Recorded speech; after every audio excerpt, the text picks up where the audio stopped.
سلام، خوبی؟ امید باشی هستم. قرار متن کامل اعلامیه حقوق بشر 30 ماده تا خوشبختی انسانها رو براتون بخونم. هیچ کس نباید به خاطر منافع، قدرت یا هر چیز دیگر بر دیگری ظلم کنه. عزیز دلم، امروز میخوایم در مورد ماده دوم از 30 ماده تا خوشبختی انسانها که جزء اعلامیه سازمان حقوق بشر صحبت بکنیم. ولی خب توی ویدیو قبلی قرار شد که من به ماده یک فکر بکنم، چون یه جایی قفل شد مغزم. یه بار بذارید از روش بخونم ماده یک اول. همه افراد بشر آزاد و با حیثیت و حقوق یکسان زاییده می شوند و دارای موهبت خرد و وجدان هستند و با یکدیگر با روحیه برادری رفتار کنند. اون قسمت اولش که میگه همه افراد بشر آزاد، این قسمتش گیر کردیم. این ماده رو به 4 قسمت اصلی تقسیم کردم. متوجه شدم که این ماده یک پایه و اساس این 30 ماده هستش. 4 قسمتش کردم، براتون توضیح میدم. قسمت اول: همه افراد بشر آزاد به دنیا می آیند. همه افراد بشر آزاد به دنیا می آیند یعنی چی؟ یعنی اینکه ذاتاً کسی برده کسی نیست، ذاتاً کسی زیر دست کسی نیست، ذاتاً کسی بالا دست کسی نیست. موقعی که به دنیا میایم هممون با همدیگه برابر هستیم و از یک حق و حقوق برخوردار هستیم. میریم سراغ قسمت دوم. از لحاظ حیثیت و حقوق با هم برابرند. هیچ کس بر دیگری برتری نداره. نژاد، جنسیت، مذهب، زبان، ملیت، طبقه اجتماعی، اینا هیچ کدومشون نمیتونن باعث بشن که کسی به کسی برتری داشته باشه. میریم سراغ قسمت بعدی. قسمت بعدیش میگه همه دارای عقل و وجدان هستن. هممون عقل داریم، میتونیم تفکر کنیم و هممون وجدان داریم. میدونید چی پیش میاد؟ یه نکته اینجا هست که میگه اگه عقل داری، اگه وجدان داری، پس 2 تا اتفاق میتونه رقم بخوره.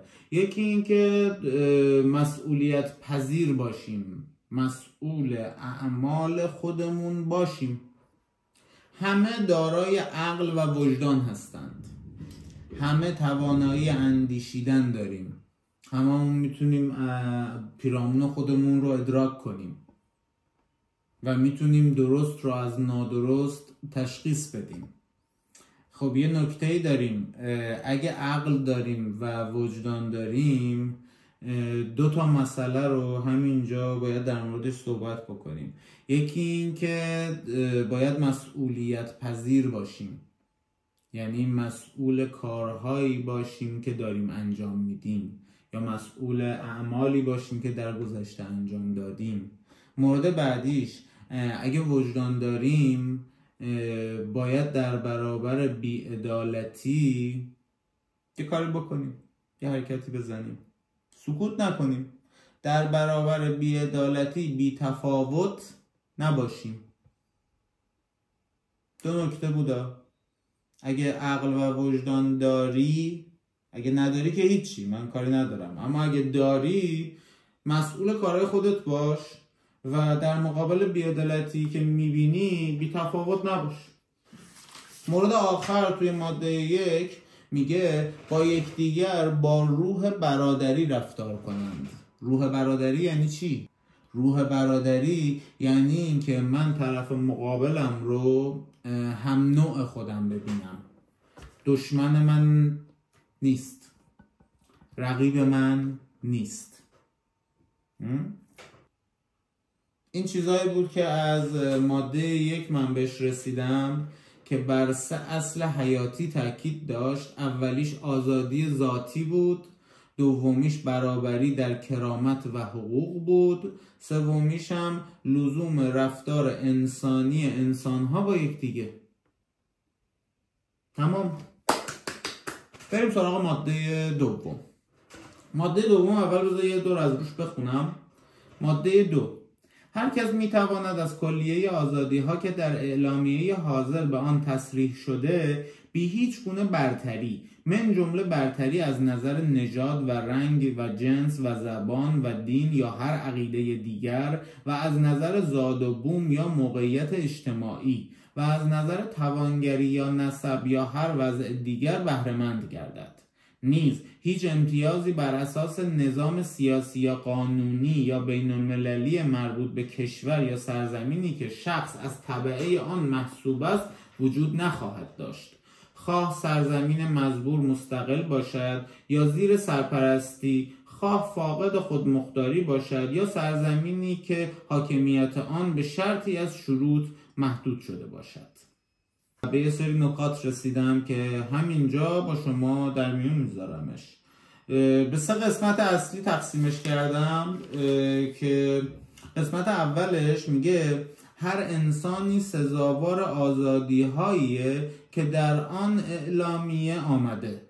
در آن اعلامیه منظور همین 30 ماده است.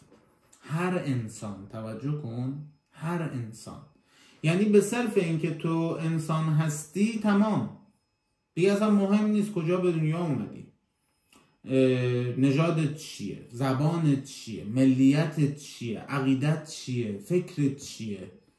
به صرف اینکه انسان هستی شما از تمام قوانینی که ما به عنوان حقوق بشر اعلام میکنیم بهره‌مندی و حق استفاده از همشونو داری. اون قسمت اولش. قسمت دومش میگه بدون تمایز. بدون تمایز نسبت به چی؟ نژادت چیه؟ رنگ پوستت چیه؟ مردی یا زنی؟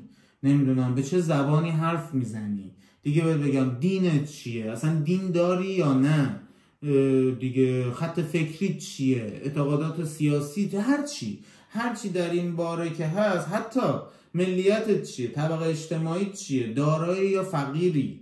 میدونی تو چه وضعیتی هستی؟ هیچ کدوم اینا نباید باعث بشه که شما در حق و حقوقی نسبت به یک انسان به عنوان حقوق بشرداری برای تو تبعیض قائل بشن. بالا گفتم به صرف اینکه انسان باشی تمام این حق و حقوق از شیر مادر به تو حلال تره.